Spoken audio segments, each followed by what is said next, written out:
ലോക്സഭാ തെരഞ്ഞെടുപ്പ് പ്രചാരണത്തിനായി artificial intelligence അവതാരക സമതയെ ഇറക്കി പശ്ചിമബംഗാൾ CPM ഘടകം. സോഷ്യൽ മീഡിയ പ്ലാറ്റ്ഫോമായ എക്സിലാണ് സമതയുടെ വീഡിയോ അവതരിപ്പിച്ചത്.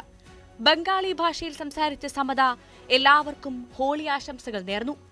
ഈ വർഷത്തെ നിറങ്ങളുടെ ഉത്സവത്തിനുള്ള ഞങ്ങളുടെ സമ്മാനം JNUവിലെ ചുവപ്പാണ് എന്ന് സമത സംസാരിച്ചു. ഈ AI അവതാരകയെ ഞങ്ങൾ തെരഞ്ഞെടുപ്പ് പ്രചാരണത്തിനായി ഉപയോഗിക്കാൻ പോവുകയാണ്. കാരണം ഞങ്ങളെപ്പോഴും ദോഷകരമല്ലാത്ത പുതിയ കാര്യങ്ങളെ സ്വാഗതം ചെയ്യുന്നവരാണ്.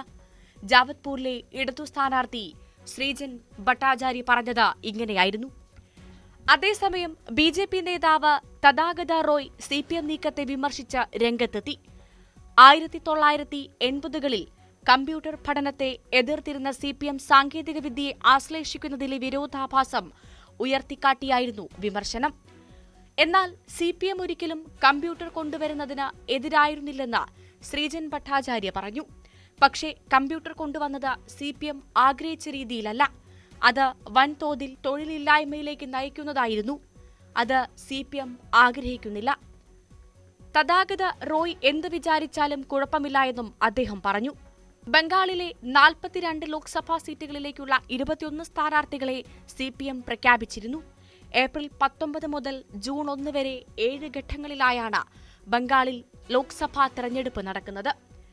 രാഷ്ട്രീയ എതിരാളികളെ നേരിടാനും പാർട്ടി ആശയം ജനങ്ങളിലേക്ക് എത്തിക്കാനും AI അവതാരകയെ ഉപയോഗിച്ച് ബുള്ളറ്റിനുകൾ തയ്യാറാക്കാനാണ് CPM ഒരുങ്ങുന്നത്.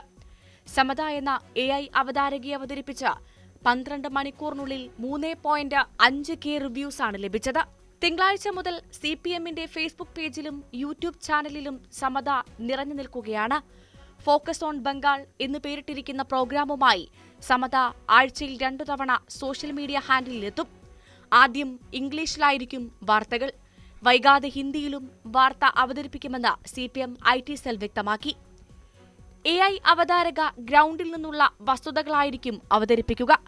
AI ഉപയോഗിച്ച് BJP ചെയ്തതുപോലെ വ്യാജവാർത്തകൾ പ്രചരിപ്പിക്കാനല്ല ഇത്.